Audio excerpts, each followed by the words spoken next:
Alright, my camera decided to stop. Whatever. So, this is part 2 of Harsh Times in the legacy of the films of David Ayer. So, we last left on Jim having the call of his life. Homeland Security calls him to start testing for being an agent. And of course, he just smoked weed, so he kind of panics a little. And Mike says, "You crush that shit. Don't worry. There's always a way." And Jim says, "Yeah, I'm gonna do what I have to do." And it all seems fair and fine, but in reality, let's see how it does. Let's just jump back in. I am at 30 minutes and 51 seconds, and 3, 2, 1, play. He'll pass that shit, no worries.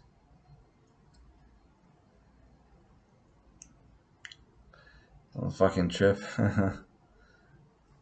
And Jim stabs his knife like we saw in the opening, because when he's on edge, he stabs his knife. Day 2, so sub dog. I love the fraternity. I love that Evan Longoria's character is happy with him because he drove Jim around, and although they left fake messages, but she doesn't know that yet. Sorry, that made me look like a fool. I'm good. I'm good. So, yeah. Homeland Security is interested in me. I love just. I just love how it's fucking Evan Longoria, who was on the top of its game, was very, I think it's fair to say, very popular at this stage of her life, and decided to do gave really gave her a haul in this movie because her the her, again I might say that often, but her speech pattern, just like Jim, she's unrecognizable. And as soon as she's gone, Jim becomes Jim, because Jim has two faces.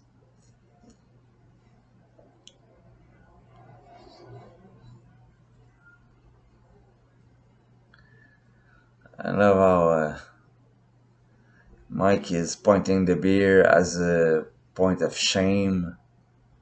I shouldn't be playing her like that. And Jim is like, "Your fucking problem, I think."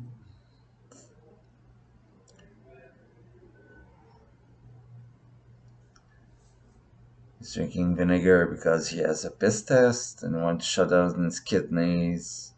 And I'm sure Christian Bell drank vinegar for real. I am 99% sure.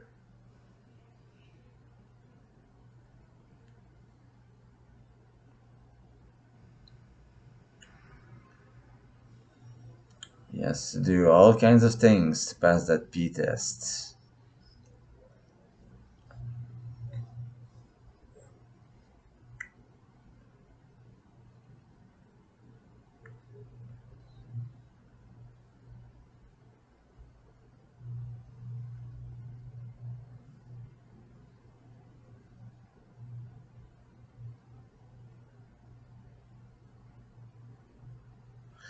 I love his expression. He seems in so much pain.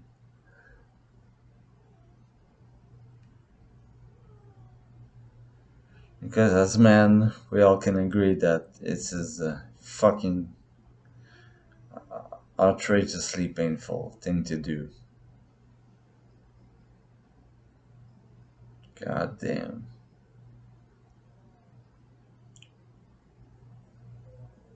I love, I love, I love. I'm pausing for the guys, but I love how I will never understand for the life of me why Christian Bell, as of course he's been Batman, so he can do anything, but how Christian Bell can thrive and do everything he wants in the acting spectrum, and all those actors in that movie are stuck. Like, I know Mike, uh, I'm forgetting the actor's name right now, but he is so good. All his mannerisms, all the intricacies of his performance, like Evangoria, all her level emotional back and forth is so good, so perfect. So is that only the direction of David Ayer, which I think, based on Training Day, is very very on point. So let's just continue, but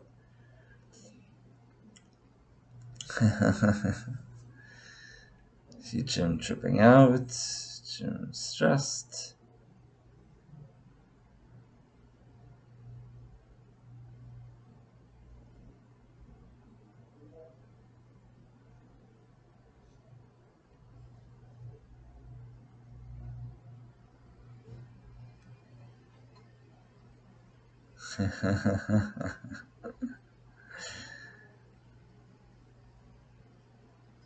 J. Jonah Jameson in the flesh, perfect as always.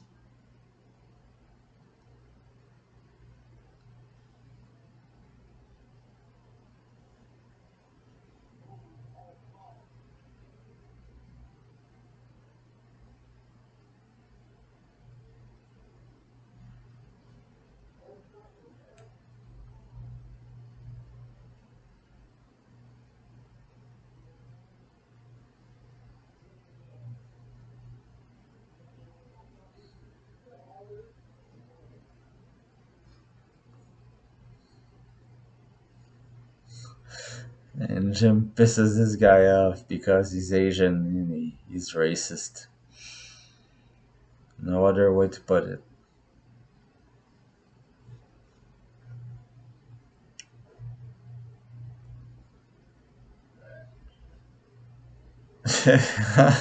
He just pushes him away.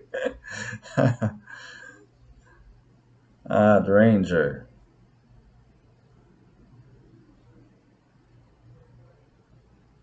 Nice speed.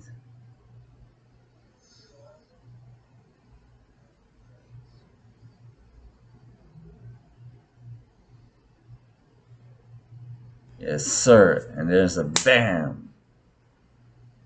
And there's a return to his real life. There's such. I love the dichotomy between Jim being in front of military people, being straight as an arrow, on nobody can touch him, nobody can affect him, nobody can change his line of thinking. But when he's alone and when he's able to express himself with his best friend, he's back drinking beer while driving, and of course the PTSD comes in,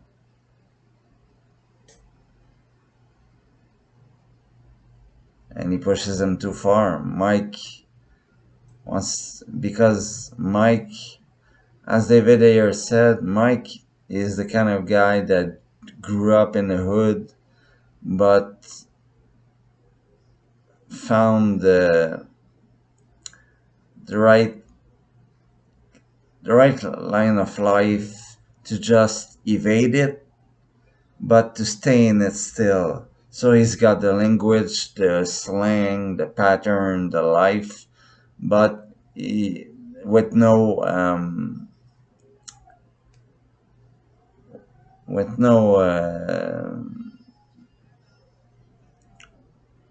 with almost none of bad circumstances, or but of course then we see kind of his darkness when he is talking to Jim because he wants to know how is it like to kill someone. That's all he wanted to know. So yeah, first role I ever saw Terry Crews in, and he was very good in this scene. And I'm happy for him that he found success in movies, TV, and everything. But I think that it took David Ayer to really make all the atmospheric, um, the how can I say,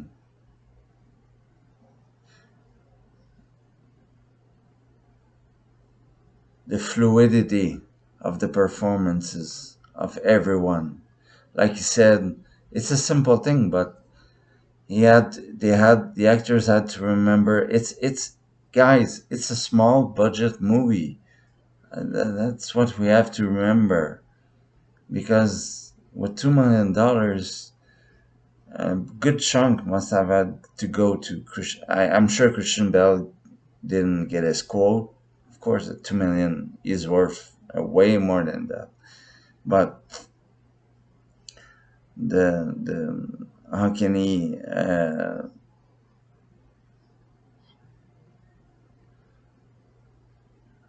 And Mike had just said, like, in that's this movie.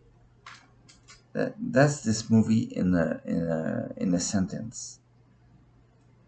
Little details, because Mike just said one simple thing that didn't upset anyone.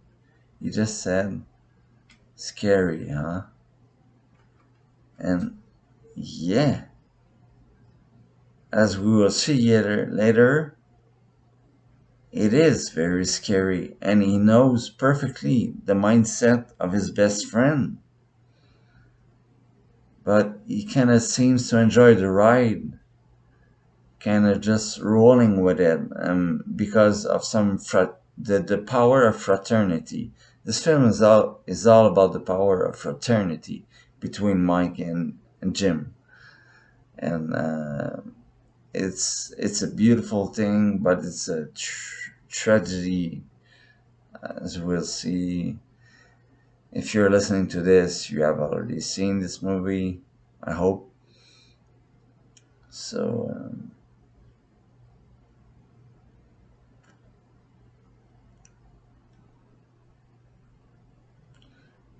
Terry Crews, perfect.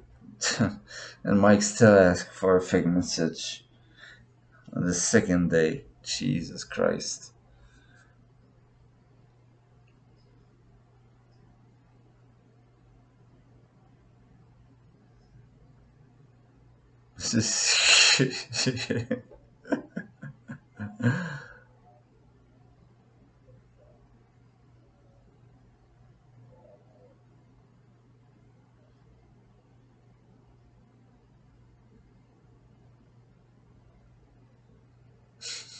Devious motherfuckers.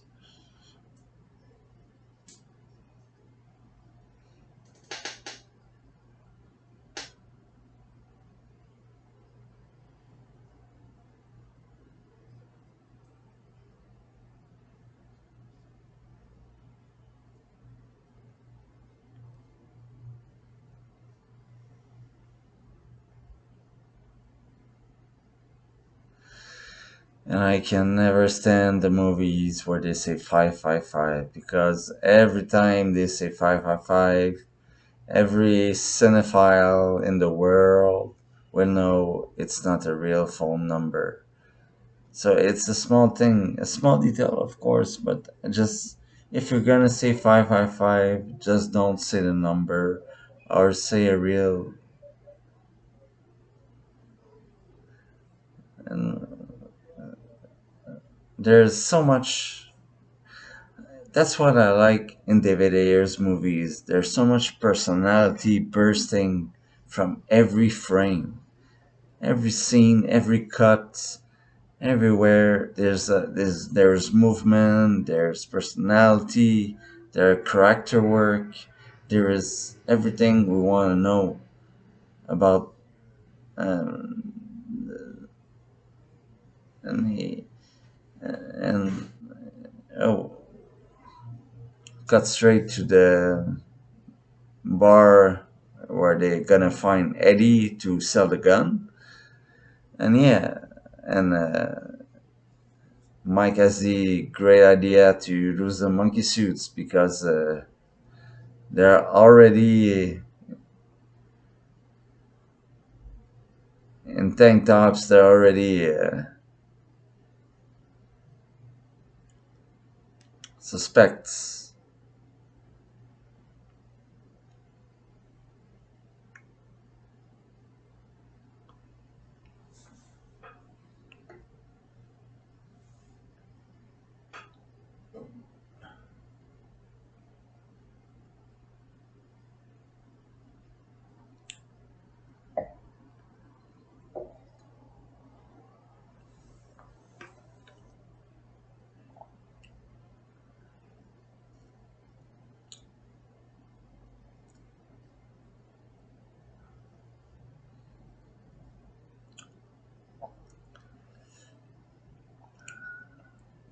Jim is just fuck them.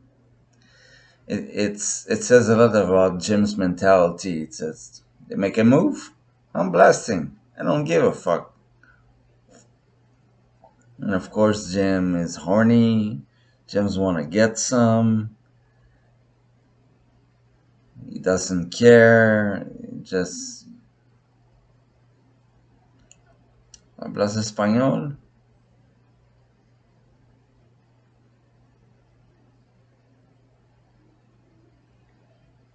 And I love one thing I love. Just pause for a second. One thing I love about David Ayer is his casting choices, as we will see in more of his movies. He may not be always right about everything, but his casting choices are always on point. Sorry, I'm tired. But here again, he takes in every one of his movies. He has taken, I guess, some guys from the real streets of Los Angeles because they look the part, and I think it's safe to say that they weren't basically actors, but they were so realistic. They were so. I think they were just the role. It's not. It's not. It's not even acting anymore. It's just being who you are. Because I see a lot of small roles, like in Training Day and this movie, and much more, that he recasts the same persons, plays different street gangs or this type of role style, and they always deliver perfectly because they look the part, they know the history, they know the gangland, they know the slang, they know everything about it. So it makes the movie feel more even more realistic. So that's another thing I love about David Ayer's work. Like Eddie, he looks perfectly. He doesn't have to say a word. He says very minimal, but he looks the part 110%. He is great.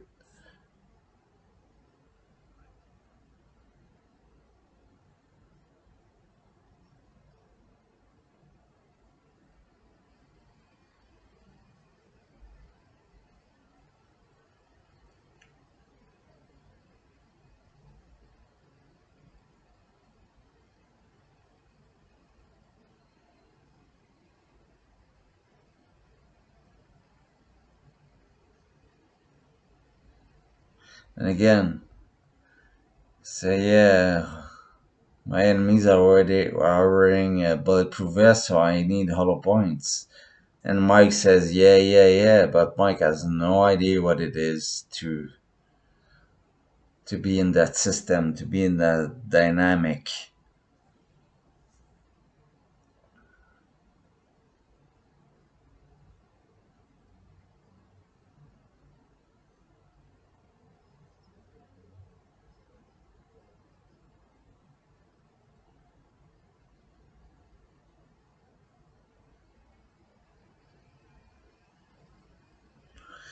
And we have bang, cracking beer, throat open with a cracked beer, and yeah, Jim, Mike, and yes,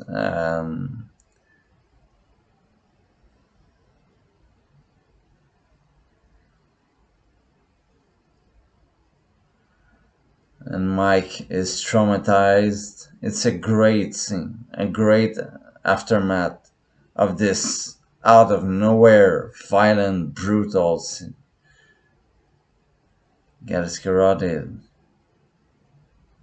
bleed out. Another example of Mike being in the gang world, but not too deep to stay himself.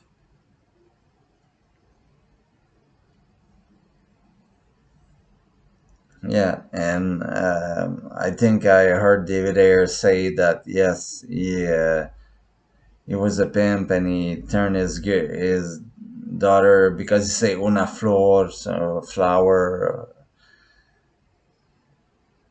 and Jim is laughing while Mike is traumatized. Just against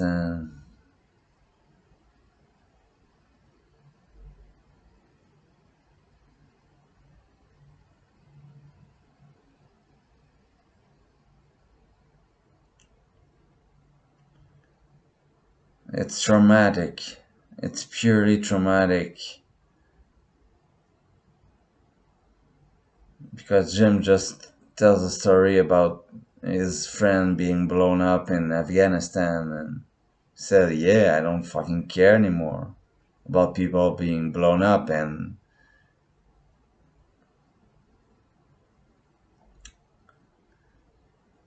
I love the chemistry between those two.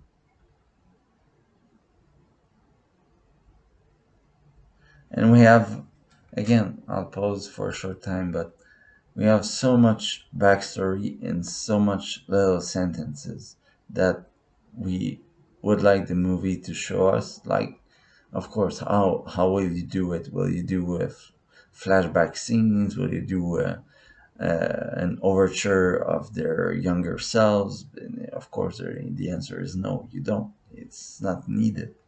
But I love how with every every development the script gives us, the more we learn the backstory without them ever saying anything specific, anything yeah, anything specific. It's just you understand who they are, even if they just with one line or two. It's very very well written, and David Ayer likes to write his own scripts. So if I'm wrong, come to me. And of course, Mike just wants to please her. Just Mike's dream is to provide, because that's the point here. Like she says, an equal partner, and she's a lawyer, so try to equal that. But again, she says a sentence about their past, that he supported her when she needed.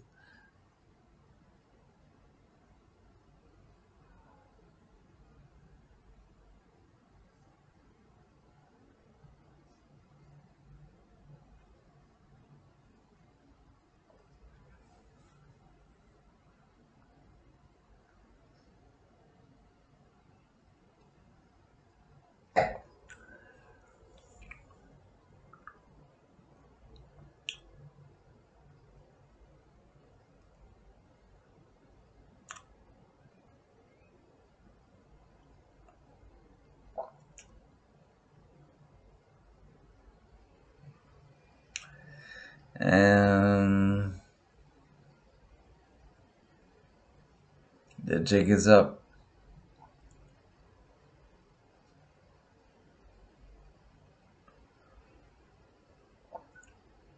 The soundtrack, the look.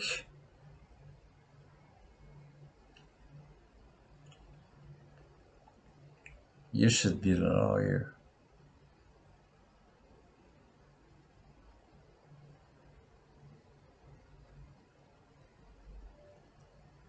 I'd rather you hit me.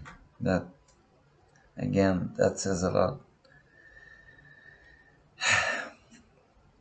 It frustrates me because, again, everything. I hope to change your minds, whoever's watching this, but it frustrates me that David Ayer's not known more for his character development skills. He does wonderful characters. I mean, if Training Day wasn't enough, what more do you want? If this movie wasn't enough, what more do you want? If, I mean, Fury and, again, what more do you want? I don't understand. This movie, this small budget, tiny movie, is worth more to my eyes than a fucking Marvel blockbuster.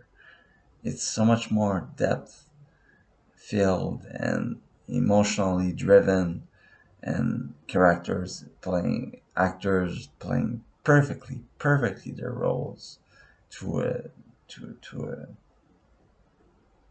perfect perfect perfection. To me, you couldn't have made the script work better than with those actors. You're fucking clown.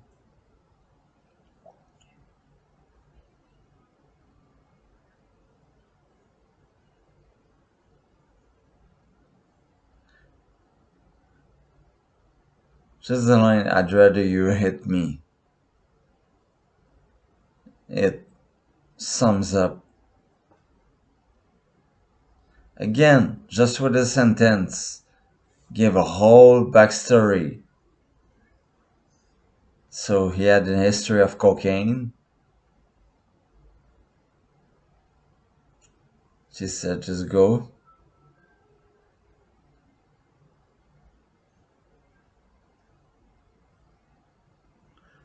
The piano.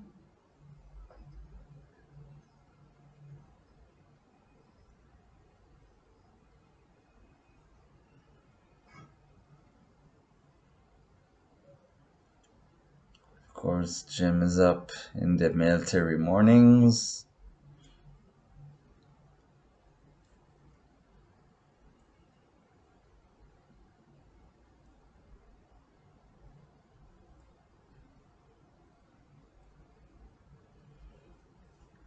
We see that Jim has good news. And I love the way he presses his clothing.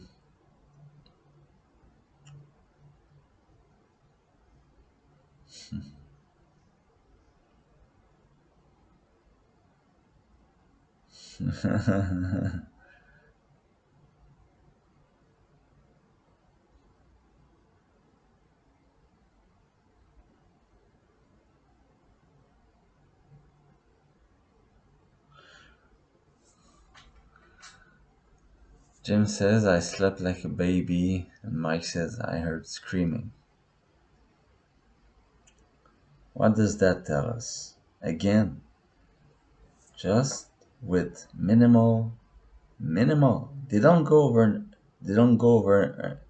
an argument on this. They don't. Mike doesn't say, "Whoa, dude, stop! You're really fucked up. I heard screaming in your sleep. Are you sure you're all right? Are you sure you're not fucking nuts? Are you sure your work hasn't turned you into some kind of fucking freak show?" And the answer is, there's no answer because he doesn't ask the question. Because they're friends. They're best friends. And one of the great rules of friendship is you've got to know when to end asking questions. And Mike knows it very well.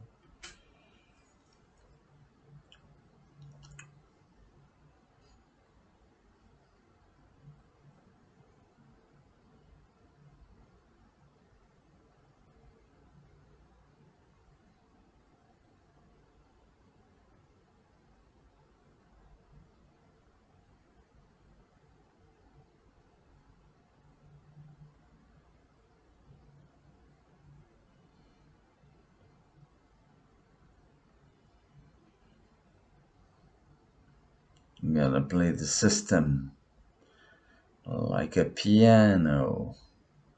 Like the soundtrack, just a bit sooner, add a lot of piano in it. So it's small things, guys, but small things that matters.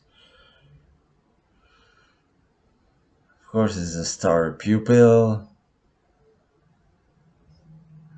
and he can't help but being a fucking dumb, a hard ass.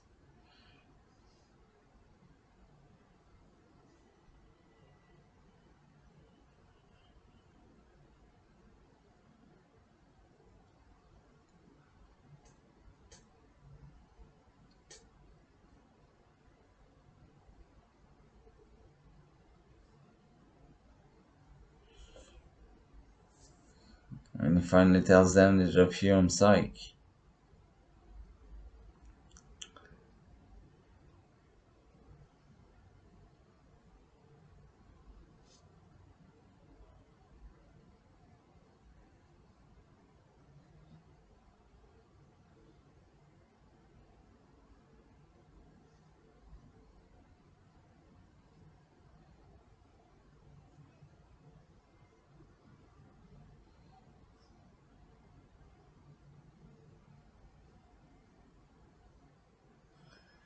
And finally, yeah, Jim gets a break, and Mike gets his break also. So it's great coincidence for the both of them, but it's gonna lead in a lot of different directions.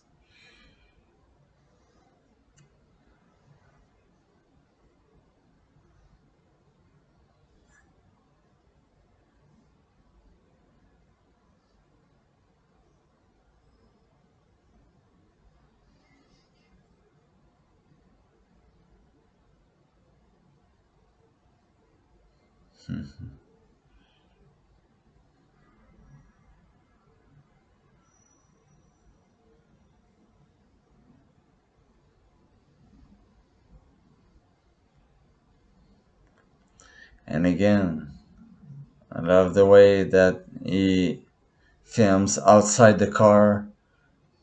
Now he's mixing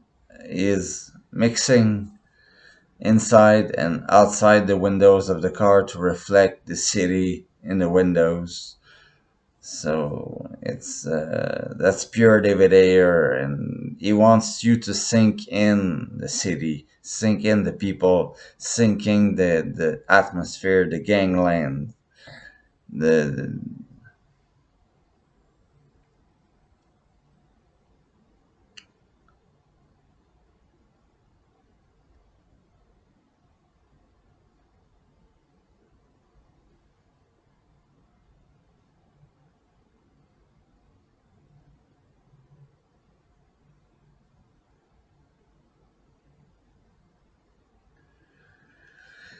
hard, very hard cut to a polygraph test.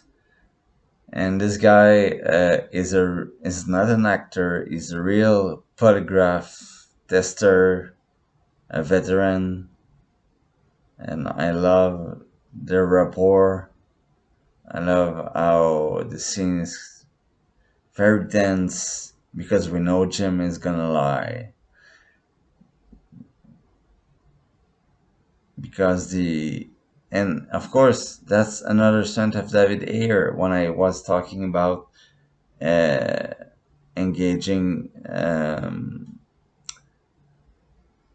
engaging real people from the streets, engaging real people from Los Angeles, engaging real people from the military, and now he's engaging real people from the law enforcement. So